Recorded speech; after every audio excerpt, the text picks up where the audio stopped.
We hold these truths to be self-evident, that all people are created equal and born with certain unalienable rights, including life, liberty, and the pursuit of happiness. But all too often, that truth is forgotten. All too often, those rights are ignored, as all too many stand in silence and all too many suffer alone. So our work goes on until the land of the free is free of racism, until the home of the brave is brave enough to change, until by the people and for the people means doing right by all the people, until justice just is.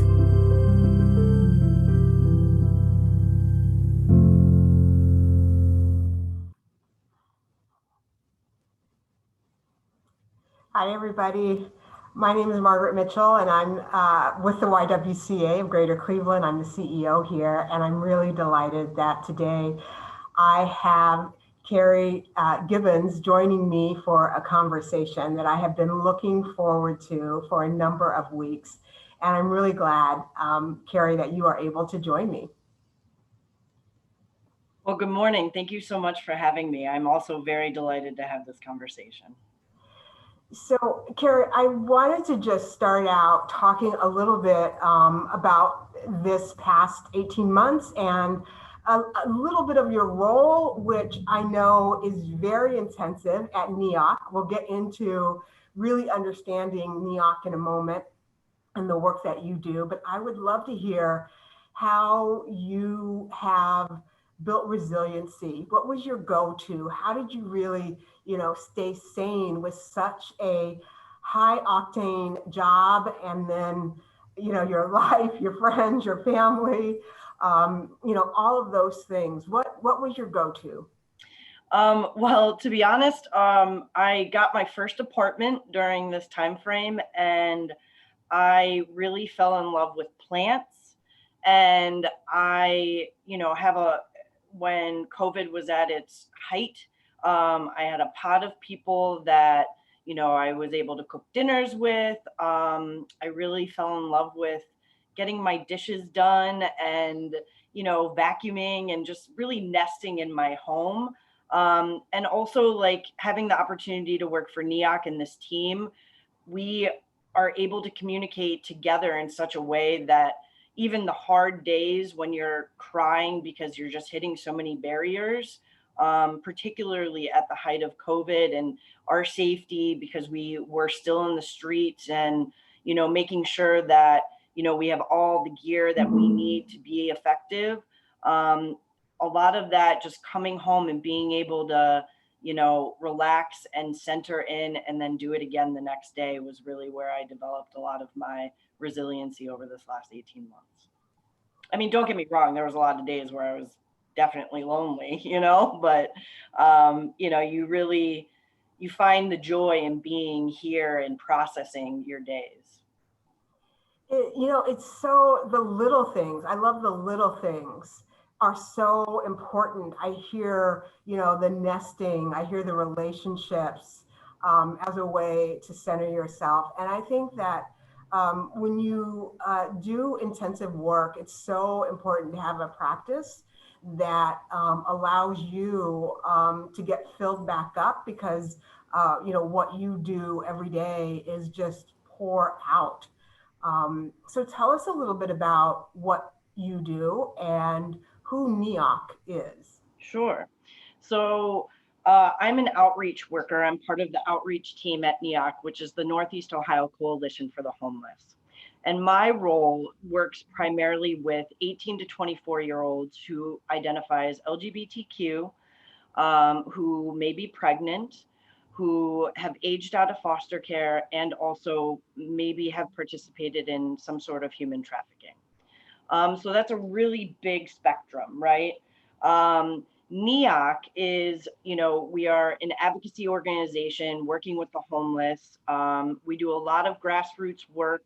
Right now we have a director of development who is director of advocacy, Chloe, who really just puts forth a lot of initiatives to make sure like our homeless populations are safe and affirmed. And that is the main goal of NEOC. I am a NEOC supporter and a financial supporter, supporter of your advocacy and all the work that is happening there. It is just such an incredible organization that is both protective and powerful and forward-leaning and truthful and compassionate.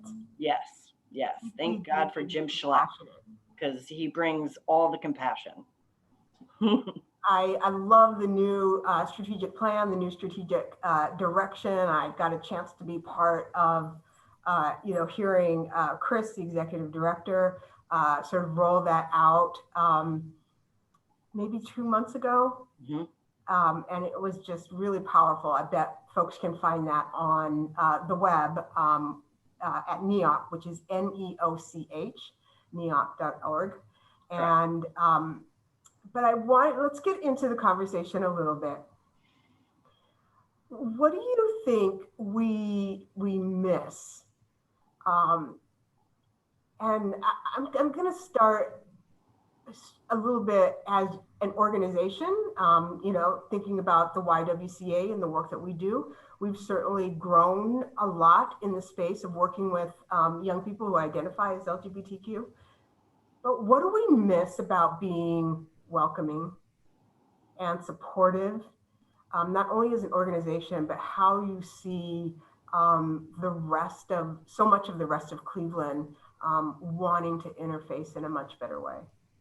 So representation matters, right? So when you walk into a space, COVID or not, being able to see whether it's a pride flag or an artistic expression that represents the LGBTQ plus community is super essential. And it gives the person who identifies in there, oh, this is a safe space, right? Pronouns matter. So if you're walking into a space and the person you're interfacing with immediately says, my name's Catherine, my pronouns are she and they, that gives you an immediate, okay, I am safe here. I can tell you who I am without fear of judgment because Catherine has already laid out that groundwork. And I think that, I know a lot of organizations have added pronouns to their email signatures, even in your voicemails, so that when someone calls you, they know, this person knows that I'm going to disclose my pronouns and I feel safe doing so. So for cisgendered individuals and straight individuals, the representation really does matter. I mean, it's in the little things, but it says so much. Yes. So even like a security guard, like, if you're walking into a homeless shelter and you're interfacing first with the security guard, having that security guard wearing a name badge with their pronouns and also telling their name and stating their pronouns really, really allows for that person who's walking in with trauma to be like, okay, like I'm safe. I often, I work with some YWCAs across the country and, our own YWCA, there will often be sort of a resistance inside from cisgendered or straight individuals to do that. Yeah. And, it is,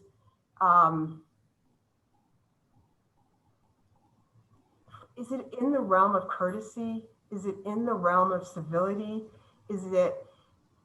I don't know that we've given language to sort of the resistance.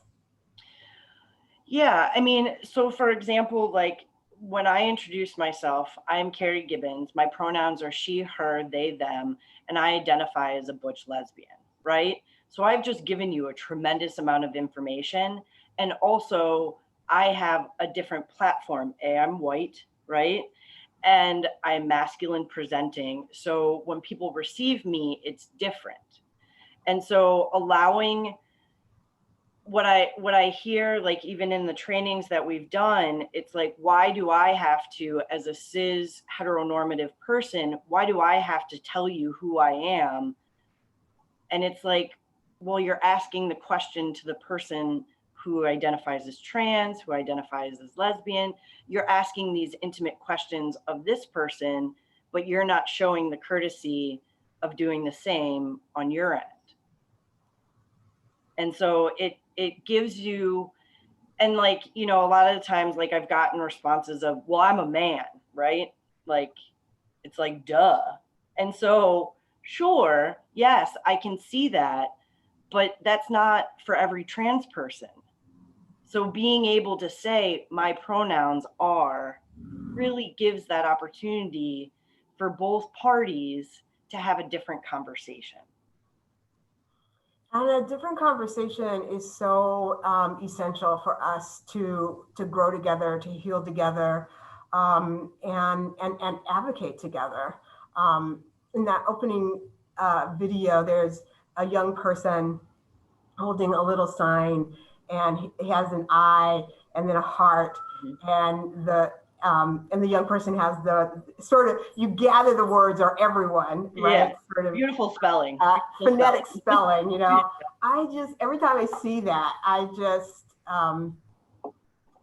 it just melts my heart. I mean, that really is the call, right?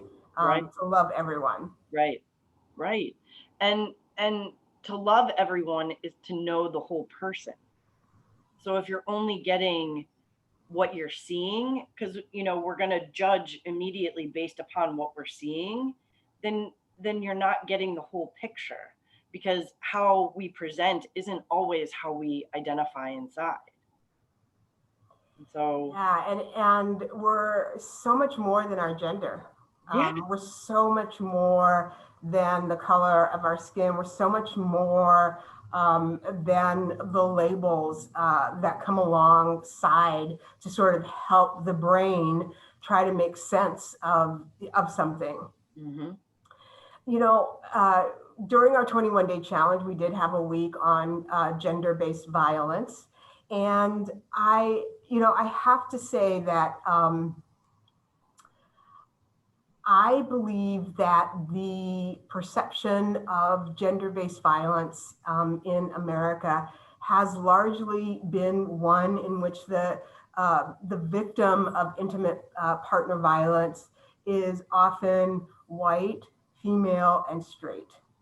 And I think we are missing that what happens as a result of that is sort of a high rate of gender violence in a number of communities, and a high rate that often goes unreported, unvoiced, untalked about, unseen. And that is all very alarming to me. And, you know, I think we have some great organizations in town, but that we've all got to do better around this issue. Yes, and I agree. And, you know, a lot of the issue is that, you know, first of all, if you have to call the police and you identify as LGBTQ and you're a person of color, that is not a great result, right? And so let's just hypothetically say that there's two men of color who are in a relationship having a physical fight, and the police are called. You know, that's going to be, unless those individuals are comfortable coming out to that police officer, which then again adds another level of harm. I'm not going to tell you that I'm gay and this is my partner and really receive the resources, because then if I go to the hospital, I don't know if I'm also going to be affirmed there. I don't know if we get separated where I'm going to be placed, if I'm going to be seen and affirmed there. So there's so many systems that prevent reporting to really take place. And I think that, again, you know, if an officer walks into that situation, they're not immediately going to question them as a couple, right? Because they're two men, two bio men of what they're perceiving. But again, if we were to have that conversation of, you know, the officer presents himself with stating his pronouns, what are your pronouns? What is the context of your relationship? Is it, are you together? You know, and so I think a lot of times, you know, we immediately perceive this as just two dudes, but really they're a couple. And so how do we support them and then bring in, you know, racism that also takes place, and, you know, who's the perpetrator and who's the victim, you know, and I think that there's a lot of dialogue that needs to take place so that folks who are experiencing this, because it does happen, right?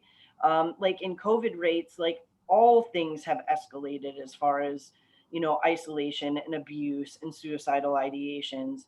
And so having that platform where folks feel safe, like, and that's the crux of it, right? Like people don't feel safe to report because the repercussions, now I'm going to get an assault charge, but this was a domestic violence situation. We need mediation, or we need, you know, other resources that, you know, DVAC or JFSA could provide, right? But that's not the immediate pathline. I think as it relates to racism in that scenario, there is even this risk around calling the police.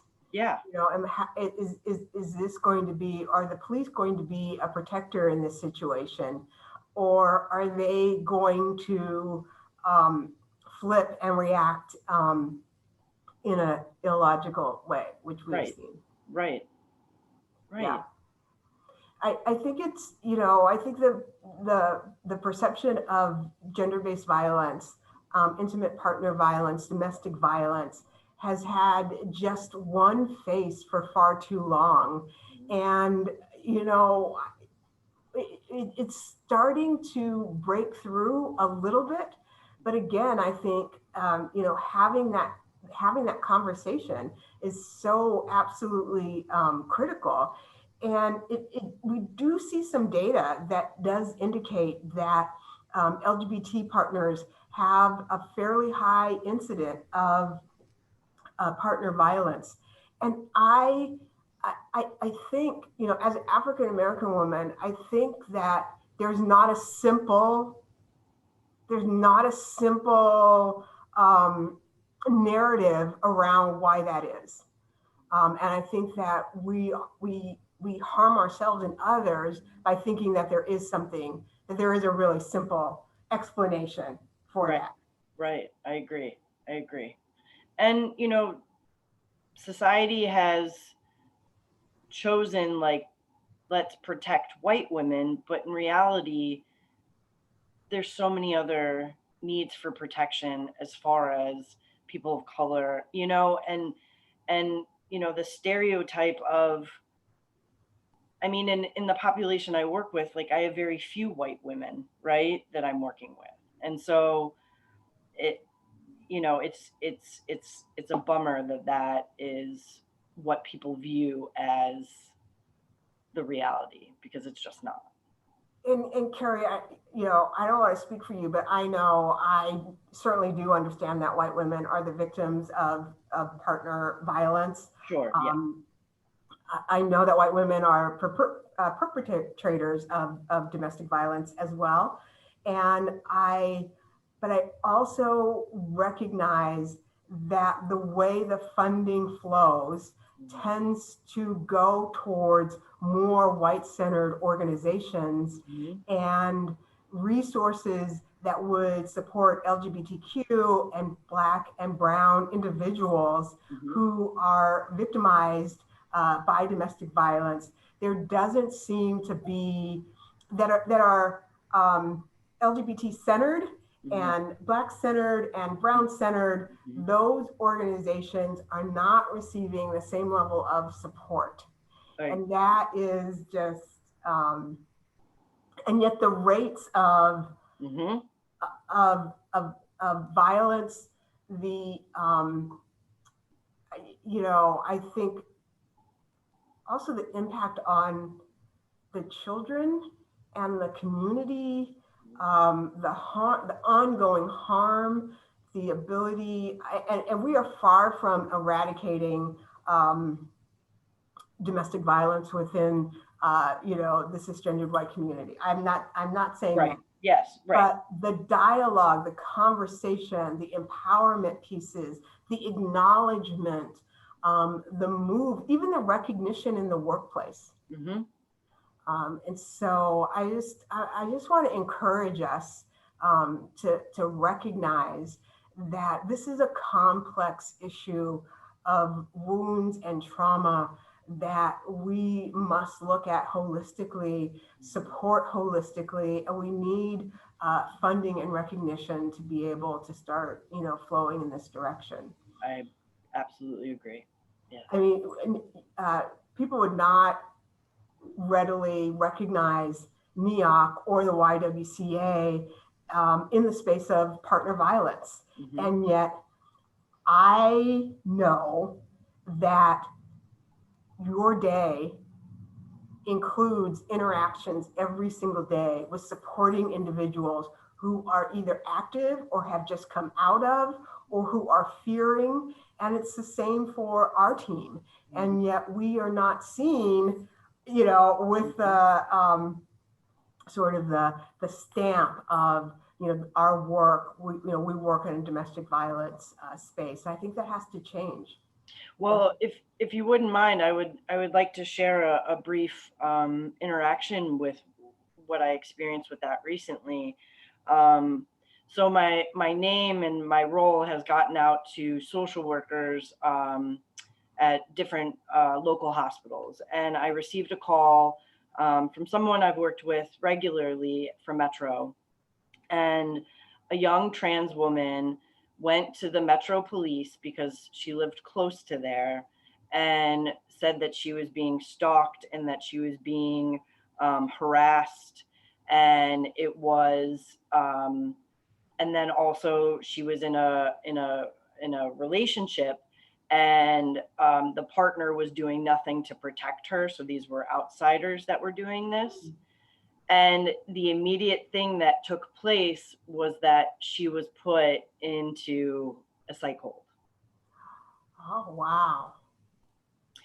So, right? Yeah. And not once are we actually addressing the perpetrators. So when she was released from that psych hold, I then was able to get her into a hotel temporarily. Mm-hmm. And she was very concerned about her safety, right? So she asked me if I would call the local police to see if they could maybe do, maybe put a car out there, maybe circle around a bit more.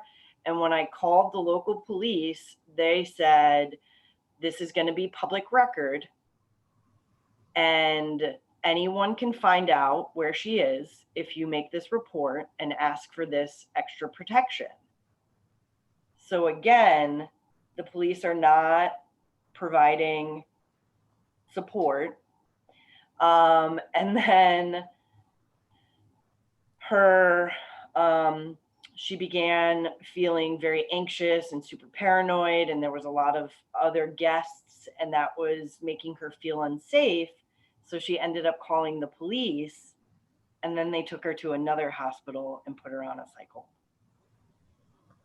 I think there is this, having somebody who is seeking protection put in a psych ward. I mean, it's just, you can't even wrap your brain around it. I mean, it is, and yet Cleveland is one of the epicenters for trans murders, particularly murders of African-American trans females. Mm-hmm. And we have not put systems in place to be able to support trans individuals here in the city of Cleveland. And like, this is alarming. I have another example of I was working with a client who was struggling with their mental health, did a call out, um, was having suicidal ideations, was taken to St. Vincent's and was only there for 8 hours and then discharged. From there, I got the call, was able to get them into an alternative shelter. And while she was at the alternative shelter, she had a lot of trauma. So now that she's in a safe, smaller environment, that trauma comes out in different ways. So the room's not clean. She's not, having a good time keeping appointments. So then she's struggling more and decides to go to the hospital, right? She goes to the hospital on her own. And while she's there, one of the nurses looks up her court docket and there's a warrant for this girl's arrest. Okay. Calls the police and the police come pick her up. So now she's in jail. She's a trans woman in jail who's struggling with her mental health. And it took a team of frontline, myself, the public defender, and this is email, calls, talking to the sheriffs just to get her medication while she's in there. Wow. And this is all and she's going to the hospital to get help, to then get arrested. And it's like, if I walked in there, right, and needed mental health assistance, right, are you going to pull up my court docket? Right. No. Probably not. No. Right. And I'm aware of my privilege, right?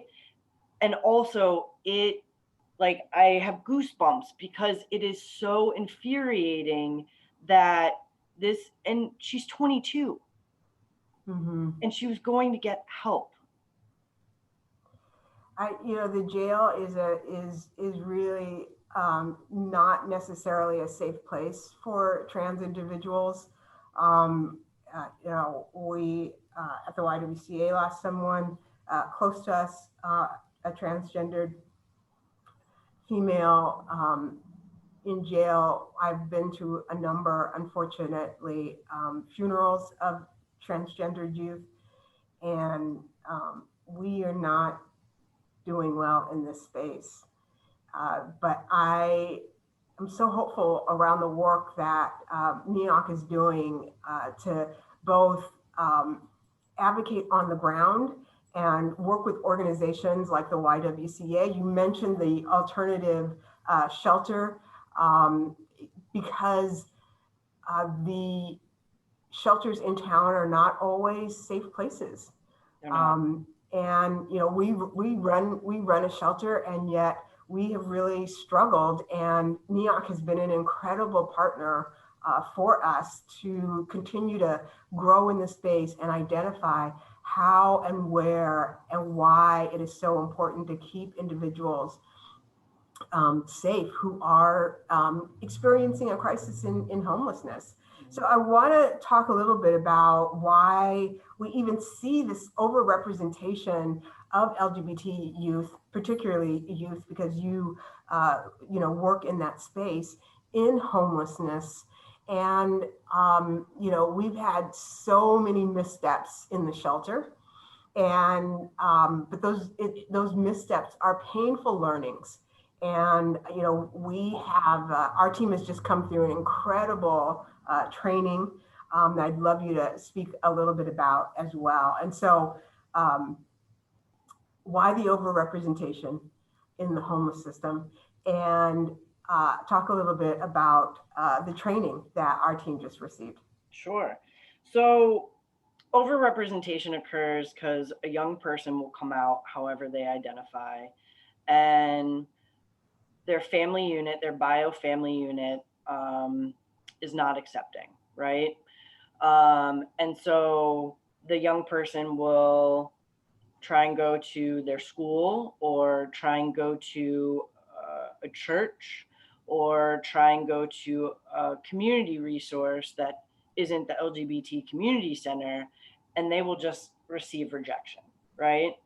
And then, a younger person as much as they have good friends, right, that doesn't necessarily mean that those friends can house them. So it's a lack of options for younger folks because they don't have all those things in place. And even what I'm seeing too is that what I'm seeing is that younger folks who have experienced homelessness, who have gotten housed, have lost their housing and have become homeless again. So I'm seeing a lot of the 27, 28, 29-year-olds, right? So what I'm feeling is that we are addressing one thing. Let's get them housed, right? But there's so many other things of, do you know how to make yourself ramen noodles? Because that's what we're affording right now. Like I remember, so I was a part of the 100-day challenge, thanks to Kate Lodge and a safe place for us. And I remember that one of the quotes was, "It is so quiet to be in my own space. And all I have is my thoughts." And so we're not checking, there are programs, Frontline has a program that does stay with youth longer, but addressing those, giving that opportunity to talk about, if I don't feel safe with my caseworker to talk about my LGBTQ identity, when I get housed, I'm definitely not going to feel safe, right? So allowing for those young folks to really state who they are and allowing for fluidity, right? Just because at 22, you're saying, at 22, I was like, I'm a lesbian, right? But now I'm a butch lesbian. So, and I own it, right? But I'm 40. So there's a lot of time there where I got grounded in who I am, that a lot of our youth, and they'll assimilate to keep themselves safe, which then goes back into the internalized homophobia, the internalized transphobia, the hatred for oneself. And so we're perpetuating the cycle of we're not seeing the whole you. And this is fascinating. I grew up in California, and my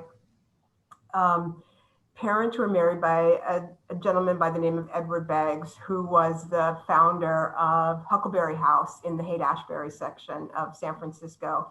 And Huckleberry House was one of the first,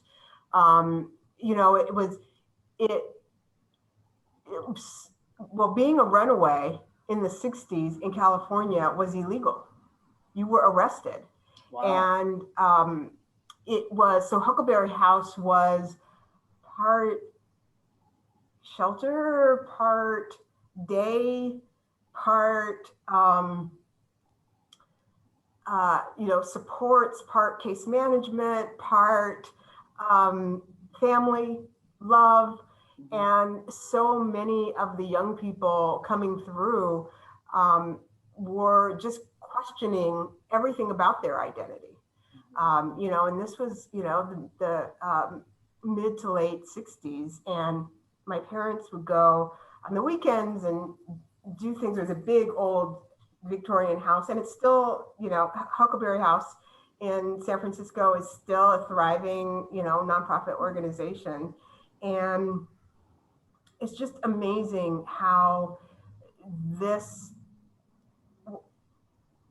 we're still so far behind with the work that needs to be done with affirming individuals to be able to figure out these hard, what we consider hard, sort of how we support, affirm, develop strategies, whether it's in a shelter or a school or a community place, a place of worship, how we affirm and keep folks, safe and welcoming and folding into the incredible fabric of humanity. I want to say two things to that. You want to go on a road trip? You want to take me there? And then I I do want to highlight a positive experience that I've seen. There was a young person who relocated, a 17-year-old who relocated, got on a Greyhound, and came up from Texas, came to Cleveland, Ohio. Not sure why. And I get the call from the LGBT center, and I'm at the time they were closer to Akron, so I'm calling all the Akron resources. And then this young person was sleeping in a alleyway, or like a doorway of an apartment building, and this nurse brought them into their home for the night. And so I'm making calls. I'm trying to find a place that the 17-year-old can go, because there's different situations with a 17-year-old. And I get in touch with Next Steps. And I have to say that I met this kind person, this wonderful soul that allowed this individual to stay. I met them and this young trans girl. And upon walking in, it was nothing but affirming. Pronouns correct, name correct. Not at one point was there a misstep in that intake.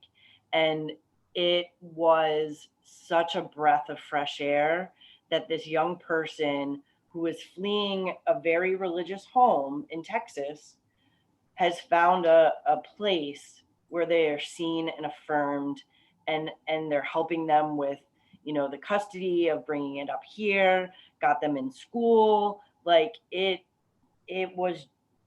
gave, those moments are when I'm in the trenches are like, okay, we have a step. Yeah, I love that. It's an awesome story. Obviously, that we run a shelter, and on some days, I think that affirmation is there, and other days, I think that we still have work to do. But you recently, NEOC was part of the training, and I want to hear a little bit about some of the important takeaways of that work that you do, and where other folks can identify other training and other work that is happening, other resources to be able to partner, be accountable, grow, take the training. We're so keen on operationalizing our training, right? It's one thing to sit, nod your head, and another thing to actually start living, doing, being, this greater level of humanity for others that's so needed. So NEOC, myself and Chloe have put together a training that focuses around trauma-informed care while working with trans individuals. And what I really enjoyed, so there was 3 sessions that we provided for each shift at the YWCA Norma Herr shelter. And what I really liked was that there's an opportunity for folks to truly get comfortable and ask hard questions, right? Like one of the most powerful questions that I received is, why are trans women so hostile, right? Right? And so what we unpacked there is that when a trans woman is walking into your shelter, she has experienced so much harassment, trauma, and trying to just survive, that when she enters in and she's misgendered and she's not affirmed, that behavior is because of all the 75 things that occurred before she walked in your door, right? Because for trans folks walking the streets, it's challenging, right? And then you're going to a place that you're hoping is going to, at least I can lay my head down, I can go to the bathroom, I might be able to eat a meal, and then from there, if she is affirmed, then the trauma does start to percolate, right? So it's allowing not only the staff to have the tools and the resiliency and the opportunity to have wholehearted conversations, is what our training provides. And so other resources, Equality Ohio is wonderful.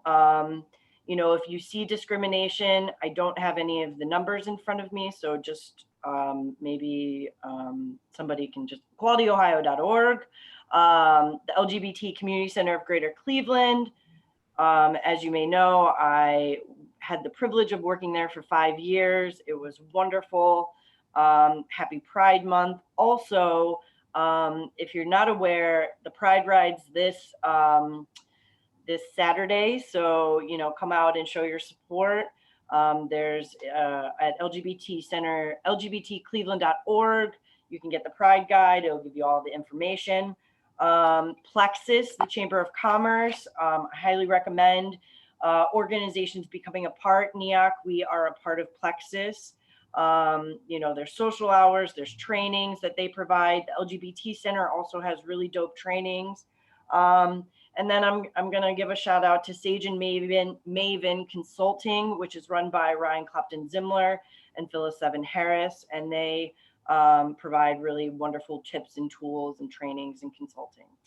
Lastly, if there's one thing that I feel like would be a great tool to provide when people in your office, maybe your background, Google the gender unicorn. The gender uniform? Unicorn. Unicorn, the gender unicorn. Yeah. Right. Yeah. And it's a really great tool to talk about like hearts, parts, identity, and it's soft so that it's a good way to exchange. Love that. I saw that as part of your presentation. Yes. Mm-hmm. Yeah, I really did. I really did like that. Thank you. There's so much conversation about trauma. I think, and we sort of throw the word around a lot. But trauma, and when you gave the example, basically of sort of when somebody presents at a shelter, what is being presented in terms of the trauma and the ability psychologically for staff, we must sort of drop into our heart center and recognize sort of the pain and the trauma someone has gone through. And honestly, we have to be real about our own triggers and our own trauma, because all of that exists all in the same moment of all of these neurons, firing. There's just so much happening there in terms of the suffering. And trauma it's different for everyone. It shows up differently, but it is, understanding trauma is just such a powerful tool, and it can hold you hostage all at the same time. So, I'd love to hear your thoughts on. I have certainly experienced trauma in my life. I certainly have on any given days a trigger or triggers, and I have had the benefit of therapy and opportunities to recognize how to center myself, when to center, and all of those pieces. That doesn't mean that I'm always in control, or never triggered, or never experience what I call the radiating of the heat that often starts in my head and literally radiates through my entire body, down to my toes. That's how I experience a trigger. And that's how my body, we know that the body keeps score. Yep. Keeps the account, keeps the record, keeps the memory of trauma. Yes. And that's, I think it isn't something that you have control over. I haven't experienced trauma and control sort of, there's a level to moderate it. But it's just fascinating anyway. Yeah, no, I agree. Well, I am in weekly therapy. Colors Plus, which is also another wonderful organization, has 6 or 7 therapists. They do provide programming for LGBTQ youth.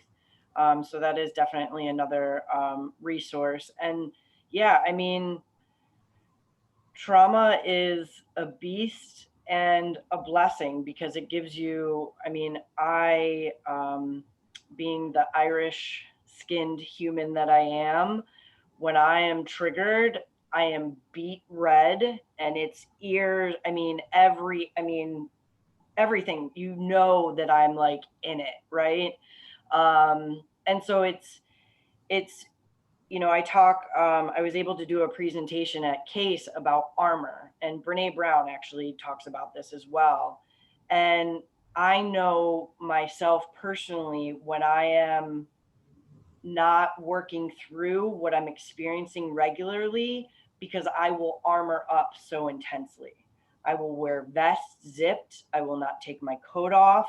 I'll put on a hat. I'll wear a hood. Like, there are definitely ways where I know that I am armored and I am protecting myself because I am not processing what secondary trauma I'm receiving. And I think it is very important that, yes, secondary trauma is real. And, the individual who is bringing that trauma into the facility, that is also real. And as providers, like we started this conversation, as providers, we need resiliency training to know that what's theirs is theirs and what's mine is mine. And let's not get mine on them because we're here to serve them. Yeah, I love that. That's powerful. I want to sort of pivot to talk a little bit about racism and LGBTQ youth, because I think that I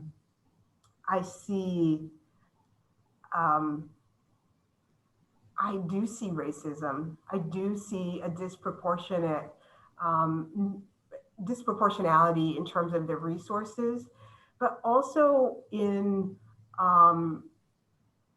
our approach. We, I think, are not as accepting even of Black youth in a crazy way, and that it is that the climb is even harder and more difficult. We've already talked about the murder rate of trans youth, and which is a crisis in my opinion. And so again, a crisis that no one is talking about. And is that because of the hue of someone's skin? Their skin is darker.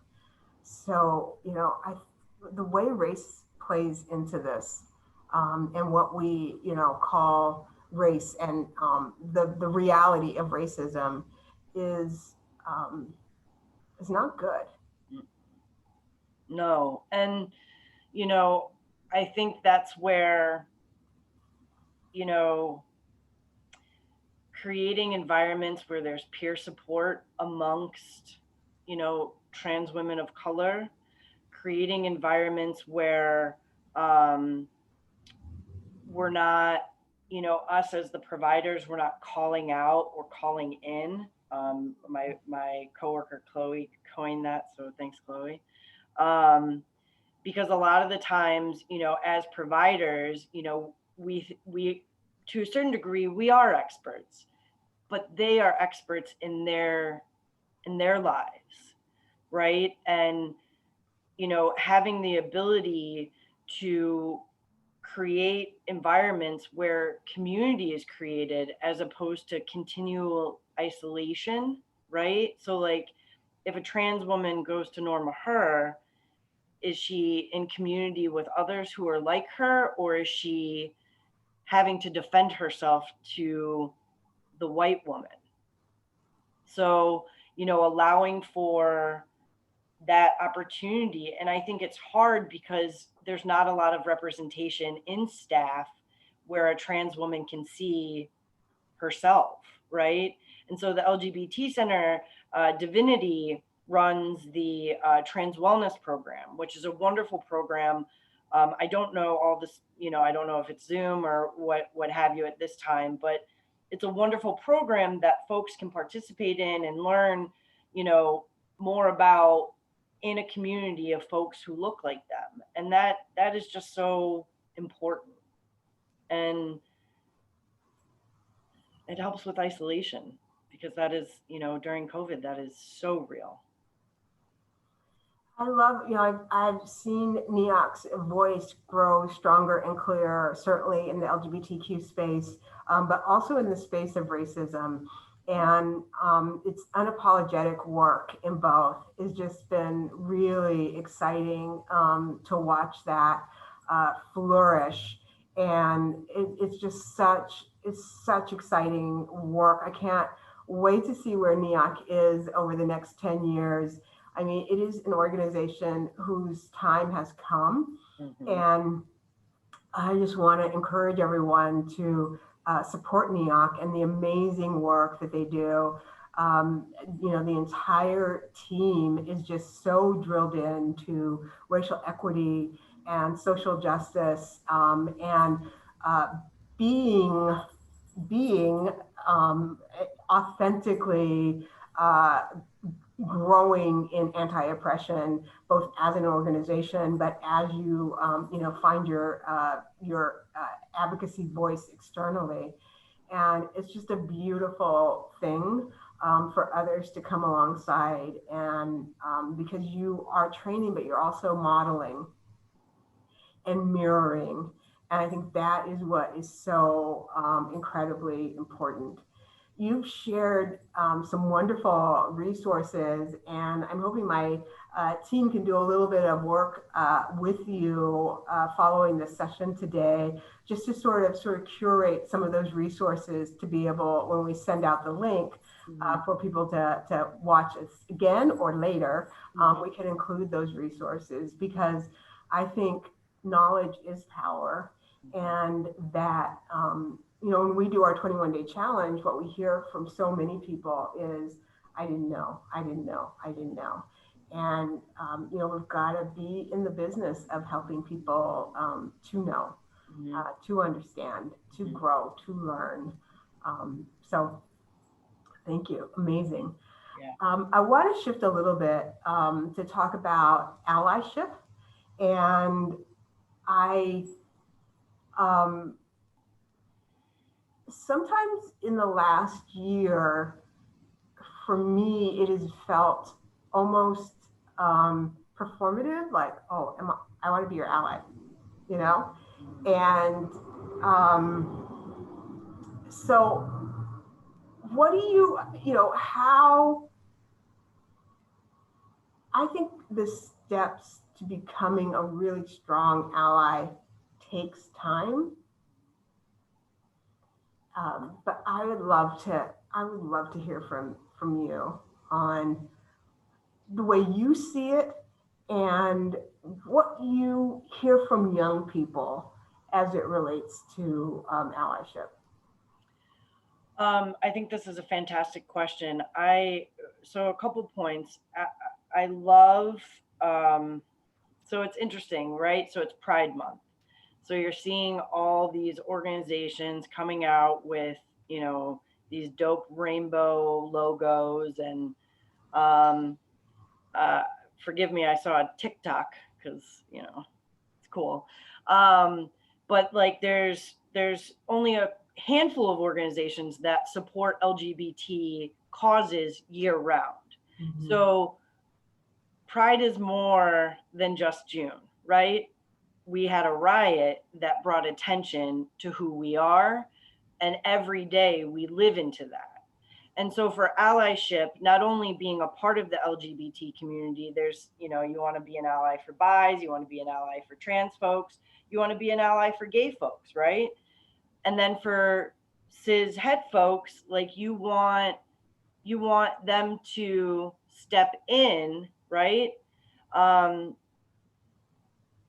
and allow for missteps and correction, right? And then, you know, when someone's tired of always being that voice, stepping up in there and saying, I've watched this person call you out ABC times, right? And yet you're still having this behavior. So as a straight person to another straight person, if you're woke enough to be disrespectful, then you're woke enough to learn how to be respectful. So, I love that. I mean, youth are, I mean, I'm going to sound so old right now, but youth are just so resilient. I mean, they create identity and it's fluid, and they, you know, it's just such a, to be, you know, 16 right now, I would never want to be 16 again, but to be 16 right now, like you know, there's GSAs, there's LGBT centers, there's, you know, there's so much representation, so, you know, on social media and media. You know, people are in power, you know, the press secretary's queer, like, yes, and a woman of color, say it, like, you know. So I think there are advancements. I do think there is some performative stuff still happening because people like attention. And, you know, LGBTQ stuff's hot sometimes, particularly in June. But I think, you know, again, the not calling out, but calling in. I love that. I love that. That is it. There's just such power in that phrase, not calling out, but calling in. And I have, you know, my faith is important to me. And I've had, you know, friends say to me, you know, well, how can you, because of your faith? And, you know, it's easy for me to be able to say, you know, my faith calls me to love. And that love is unconditional. And it isn't framed around, there aren't parameters around gender. Right. And so my faith is not limited, and my faith doesn't preclude me from being affirming and welcoming and inviting. In fact, the way I experience my faith, it invites me to go deeper in truly understanding unconditional love, which is something that I, you know, struggle with. Right. Yeah. Well, being raised Catholic, there was you know, a long period of time where, you know, they tell you you're bad, and so really working through and standing in me, it allows, you know, you have to sift through, you know, because Jesus is a dope guy, but, you know, there was again another TikTok where Jesus is probably non-binary, you know what I mean? Like, and just, you know, wears dresses and it's dope and people respect it and love him. So I think in that term, you know, we can really just allow people to be who they are and respect them. Love is a radical act. Mm-hmm. It is radical. And I have enjoyed my time with you, Carey Gibbons. Yes. It has been awesome. I honor the work that you do, and I honor the people that you do it with. I am just amazed at your ability both to lift up and connect and teach and mentor and model, and your plants are looking pretty happy behind you as well. So thank you so much for joining me today. Please say hello to everybody at NEOC. We are so pleased that you all are warriors in this fight.